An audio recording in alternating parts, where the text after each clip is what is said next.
like doing surveys. Having callers call into the show is a constant survey that we kind of do every week because it tells us what's on your mind. I've got a comment card from one of my recent events. Here's one here. 3 questions. Proper time to retire. When should we start Social Security? And taxable issues with 401k accounts. What's the proper time to retire?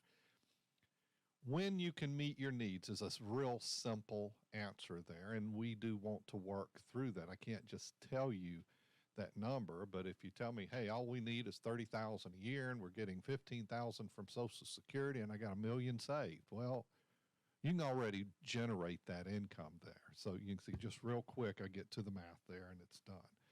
So when should we start Social Security? It also has to do with your retirement date. It doesn't mean both of you start it then. One could start it earlier, one could start it later.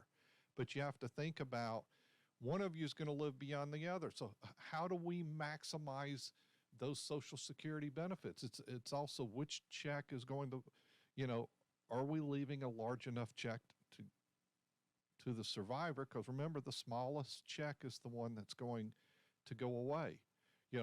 How is turning it on going to impact survivor benefits? Also is a part of that equation. Turning it on early how's that going to impact? And it doesn't necessarily mean wait to age 70 either for either one of them. So that's an analysis we have to do so. Sometimes what dictates it, you need the money to make everything work in retirement. Okay, that's what dictates it then.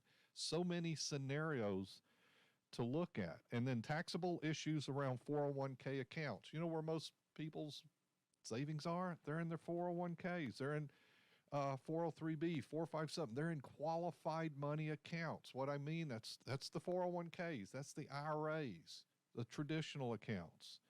What's the taxable issues with 401ks / qualified accounts?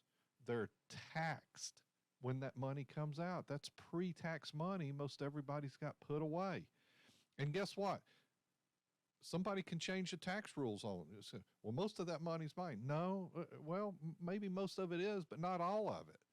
Because the rules change. If they increase the tax brackets, it means Uncle Sam just changed the rules and more of it's going to the U.S. Treasury on your distributions. Something to think about. And that's why we look at what are the opportunities the next few years to shore up from some of that. Maybe to shift money to the tax-free side. Maybe to pay taxes on some of it and take advantage of your margins right now. But those qualified monies, once again, the problem with it, it's going to come out taxed as ordinary income. It's not capital gains. It's not discounted. Sometimes I'll get a call and somebody will say, oh, what's the workaround on this? There isn't. But with planning, you can make it more efficient in the future.